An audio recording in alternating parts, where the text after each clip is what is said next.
जब से ये सृष्टि बनी है, नदी की धारा और चट्टान के मध्य सदा संघर्ष रहा है, परंतु हर बार चट्टान की कठोरता को हारना पड़ता है और नदी की धारा कोमल होते हुए भी कठोर चट्टान को काट देती है। कभी सोचा है क्यों चट्टान इतनी कठोर और जल इतना कोमल, चट्टान इतनी दृढ़ और जल इतना लचीला, फिर भी सदा जल कठोर चट्टानों के मध्य से अपना मार्ग बना ही लेती है? कारण केवल एक है और वो है लगातार चलने की क्षमता। जल बढ़ता रहता है, चट्टान अडिग रहती है। इसी कारण जल चट्टान को काटकर मार्ग बना लेता है। इसलिए लगातार चलते रहिए, रुकिए मत, क्योंकि चट्टान जैसी हर समस्या को आप भी जल की तरह काट सकते हैं।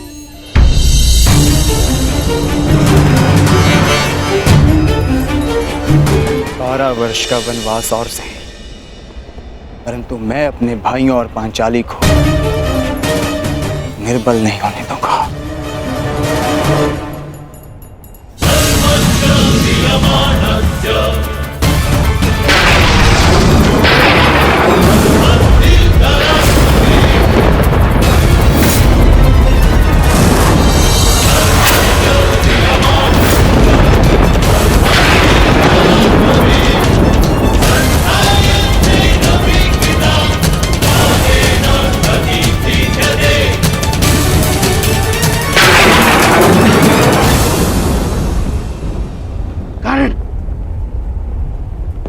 मित्र युवराज दुर्योधन को दिया वचन स्मरण करो।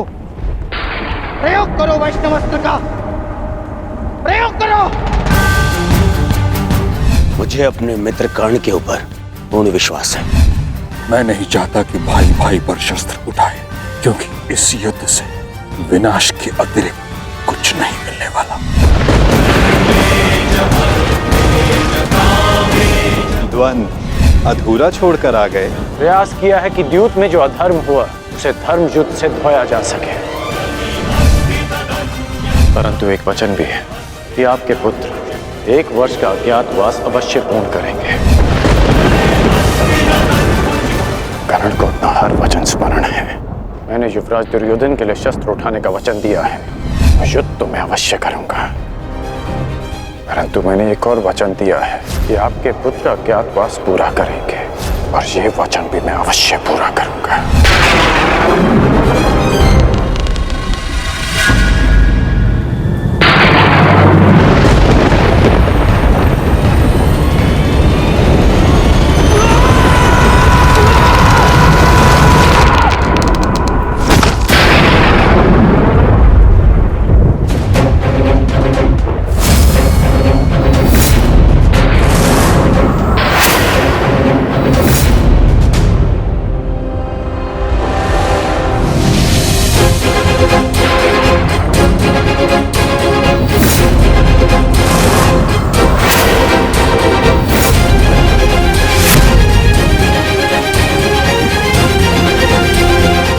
धनुष की प्रत्यंचा टूट गई है बृहन्नला। पता नहीं कौन सी शक्ति है जो तुम्हारी सुरक्षा कर रही है, परंतु ये राधेकर्ण उस शक्ति के समक्ष अपनी पराजय स्वीकार करता है।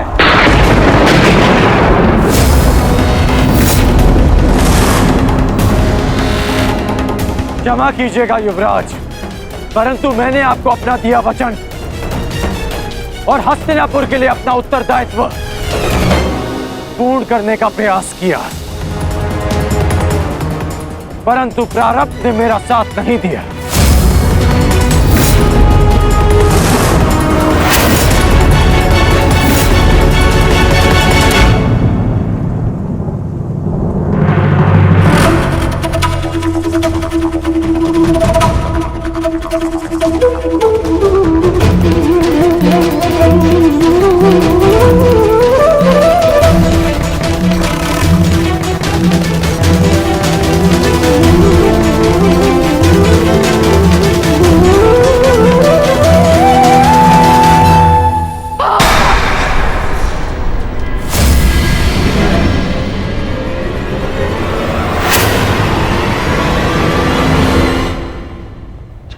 सब व्यर्थ गया।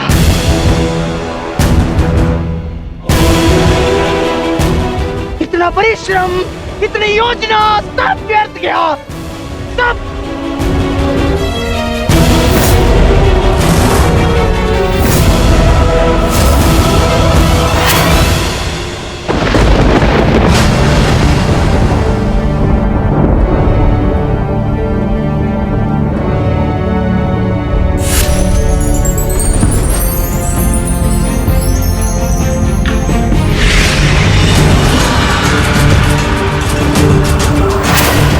अर्जुन, अर्जुन,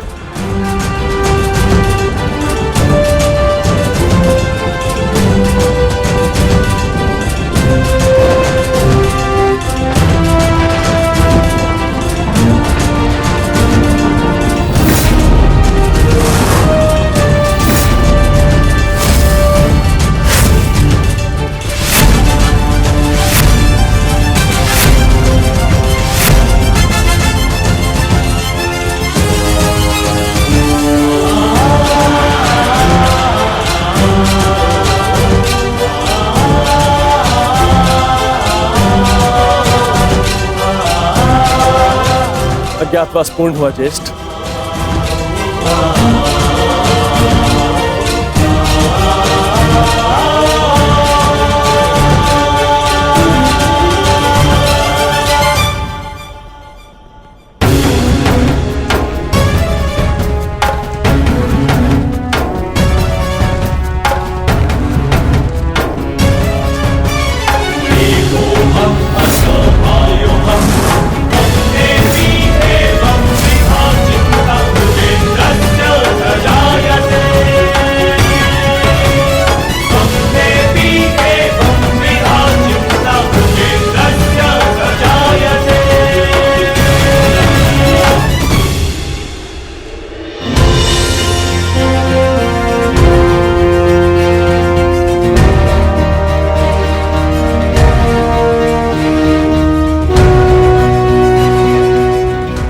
के अनुसार हमने 12 वर्ष का वनवास और 1 वर्ष का अज्ञातवास पूर्ण कर लिया है पितामह।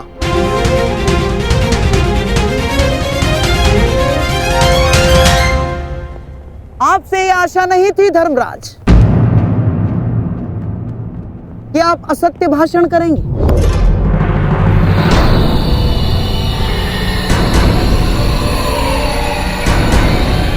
कैसा असत्य? ज्येष्ठ भ्राता श्री ठीक कह रहे हैं, हमारा अज्ञातवास पूर्ण हो चुका है। नहीं प्रिय अर्जुन, सभी नियमों का पालन नहीं हुआ है।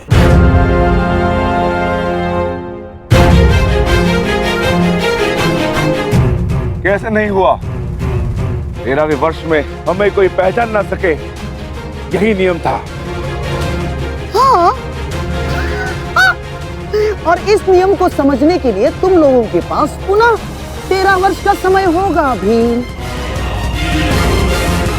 है ना दुर्योधन? समझाओ इसे। हाँ मामाश्री, क्योंकि नियम अनुसार पहचाने जाने पर असत्य बोलना भी नियम भंग करना होता है, और असत्य बोलकर तुमने नियम भंग किया।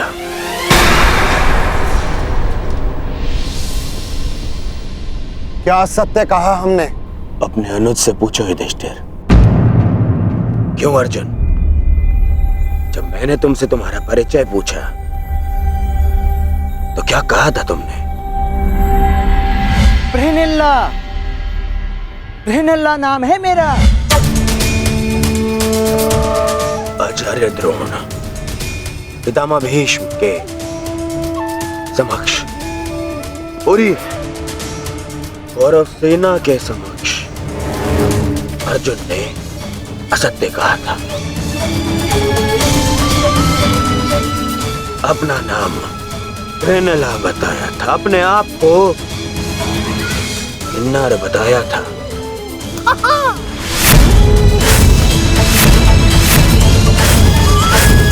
क्यों अर्जुन, क्या ये असत्य नहीं था।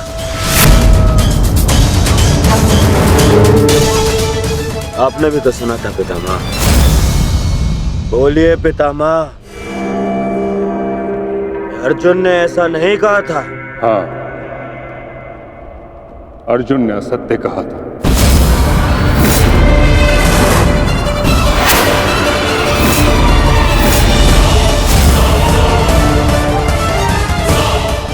और अर्जुन ने अपना नाम बृहन्नला बताया था, और वो ही बृहन्नला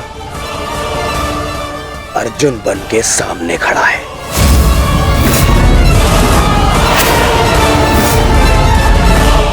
अर्थात अज्ञातवास भंग माना जाता है।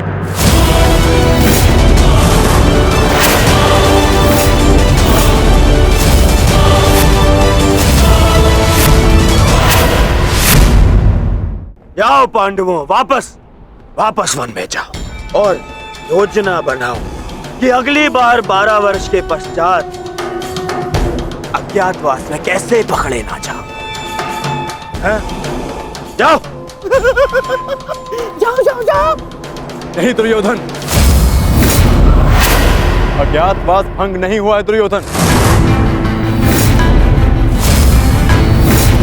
मैंने कोई असत्य नहीं बोला और ना ही मैंने कोई नियम भंग किया है। जो तुम्हारे समक्ष खड़ा है वो अर्जुन है, पुरुष है, परंतु जिससे तुम्हारी सेना युद्ध कर रही थी वो बृहन्नला थी, एक किन्नर। देव अप्सरा देवी उर्वशी ने मुझे शाप दिया था, इसलिए 1 वर्ष तक मुझे किन्नर बनकर रहना पड़ा। परंतु आज सूर्यास्त के पश्चात वो शाप पूर्ण हुआ। अब मुझे अपना वास्तविक रूप प्राप्त हुआ। अब आप बताइए पितामह, क्या मैंने असत्य कहा? क्या अज्ञातवास भंग हुआ? नहीं अर्जुन, तुमने कोई असत्य नहीं कहा और ना ही तुम्हारा अज्ञातवास भंग हुआ।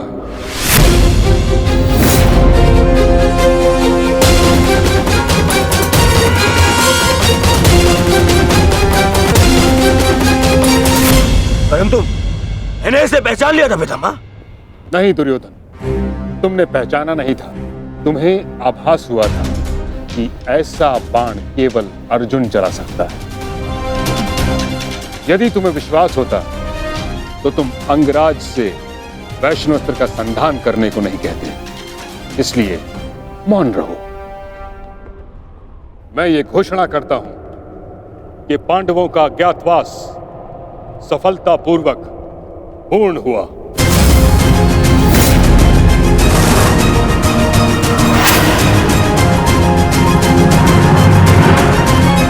नहीं, नहीं मानता मैं। नहीं इनका अज्ञातवास पूर्ण हुआ है और न ही मैंने इनका राज्य लौटाऊंगा।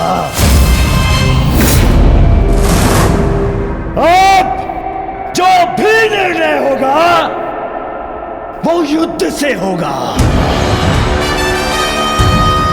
हम पुनः अवश्य मिलेंगे युधिष्ठिर, रणभूमि में। स्मरण रखना दुर्योधन, हमने कभी युद्ध नहीं चाहा था। तुमने हमें इस युद्ध में धकेला है और अब यदि आर्यव्रत के भाग्य में युद्ध ही है तो ठीक है, जो युद्ध होगा अवश्य होगा। यदि न्याय और नीति के लिए हम वनवास भोग सकते हैं तो न्याय की स्थापना के लिए हम युद्ध भी अवश्य कर सकते हैं।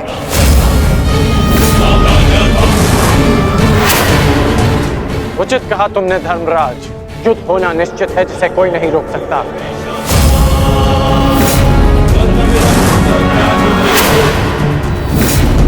अज्ञातवास पूर्ण होने का सुख कुछ ही दिनों तक रहेगा धर्मराज। हमने बिन 13 वर्षों को यूं ही नहीं काटा है कर्ण। जानता हूं, परंतु आप ये नहीं जानते कि इन 13 वर्षों के समाप्त होने की प्रतीक्षा आपसे अधिक मैंने की है। हर पल मैंने युद्ध की तैयारी की है धर्मराज।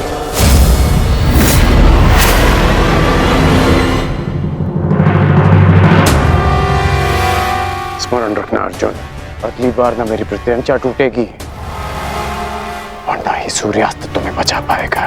तुम भी स्मरण रखना, अगली बार वैष्णव अस्त्र का उत्तर पशुपतास्त्र से मिलेगा।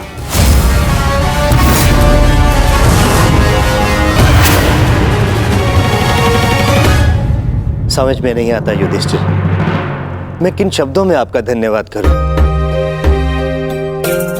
आप पांचों ने ना केवल मेरी, मेरे परिवार की, अपितु मेरी प्रजा की भी रक्षा की है। आभार की आवश्यकता नहीं है महाराज, क्योंकि हम स्वयं आपके उपकारों के तले दबे हैं। यदि विराट नगर ने हमें शरण न दी होती तो हम फिर से 12 वर्ष का वनवास भोग रहे होते। सम्राट, समझ नहीं आता कि आपका ये ऋण कैसे चुकाऊंगा मैं। जीवन भर भी आपके चरणों में सेवा करूं, ये ऋण नहीं उतार पाऊंगा मैं। ऋण उतारने के लिए चरणों पर गिरने की आवश्यकता नहीं है विराट राज।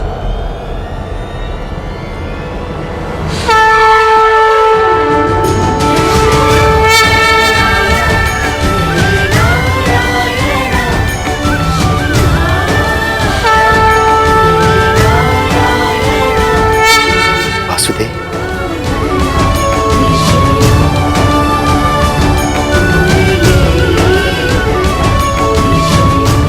प्रणिपात वासुदेव।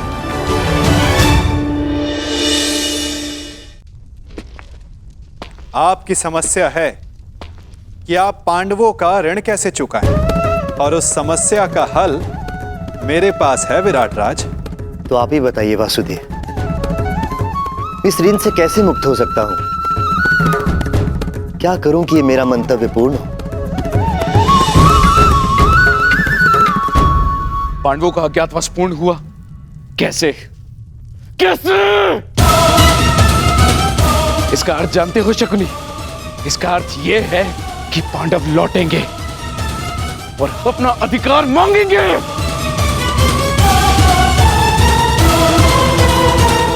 उनके मांगने से क्या होता है पिताश्री? मैं उन्हें अवसर नहीं दूंगा, कुछ नहीं मिलेगा उन्हें पिताश्री। मान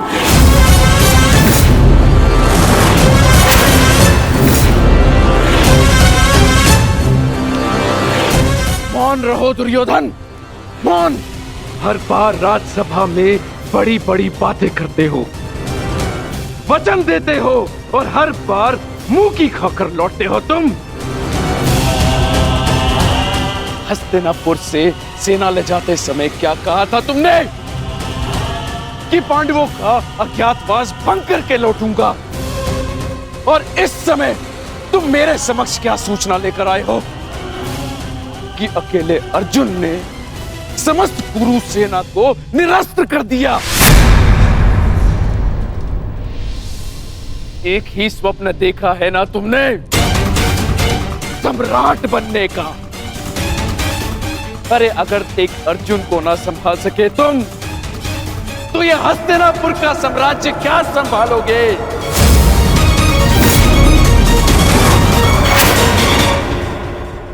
महाराज की जय हो। महाराज, विराटनगर से आपके लिए संदेश आया है।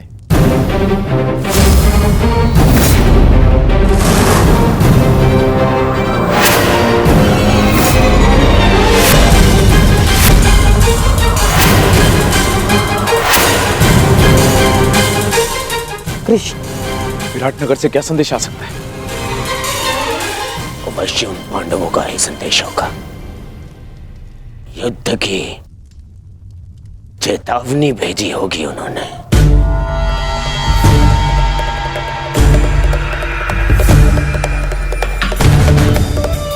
संदेशा पढ़ो शकुनी।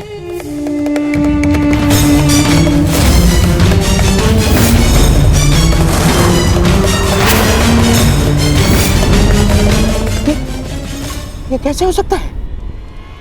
क्या लिखा है इसमें मामा श्री? ये नहीं हो सकता दुर्योधन।